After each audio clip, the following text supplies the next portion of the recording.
السلام علیکم ورحمۃ اللہ وبرکاتہ۔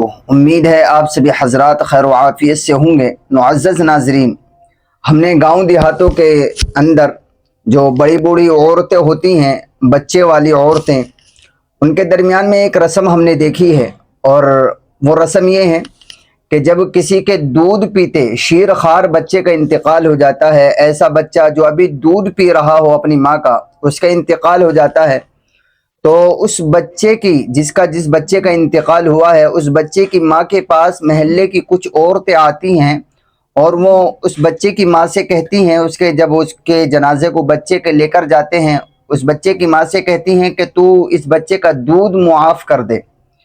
تو وہ بچے کی ماں، جس بچے کا انتقال ہوا ہے، اس بچے کی ماں کہتی ہے اپنی زبان سے کہ میں نے اپنا دودھ معاف کیا۔ اب سوال یہ ہے کہ کیا اس طرح دودھ معاف کرنا، زبان سے کہنا یا دل میں کہنا، اس کی کوئی شریعت میں حقیقت ہے یا نہیں؟ یہ سوال ہے جو بہت اہم سوال ہے۔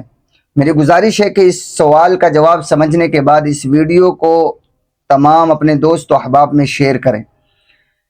دیکھیے، دودھ معاف کرنے کا کوئی طریقہ یا یہ رسم جو عورتوں کے درمیان میں چلی ہوئی ہے، یہ شریعت میں کہیں نہیں ہے، نہ زبان سے نہ دل میں۔ دودھ معاف کرنا کوئی چیز ہے ہی نہیں شریعت کے اندر۔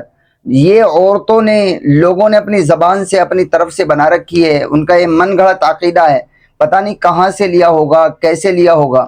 تو ہمیں یہ بات اچھی طرح سمجھ لینی چاہیے کہ جہاں بھی یہ رسم موجود ہے، عورتوں میں، گاؤں دیہاتوں میں، جہاں بھی اگر یہ رسم آپ کے علاقے میں موجود ہے تو اس کو ختم کیجئے۔ ایسا کوئی عقیدہ، ایسی کوئی حقیقت، ایسی کوئی بات شریعت کے اندر نہیں ہے، اسلامی تعلیمات میں نہیں ہے کہ ہاں اگر شیر خوار یعنی دودھ پیتے بچے کا انتقال ہو جائے تو اس کی ماں جو ہے اپنے اس بچے کا دودھ کو معاف کرے گی اور زبان سے کہے گی۔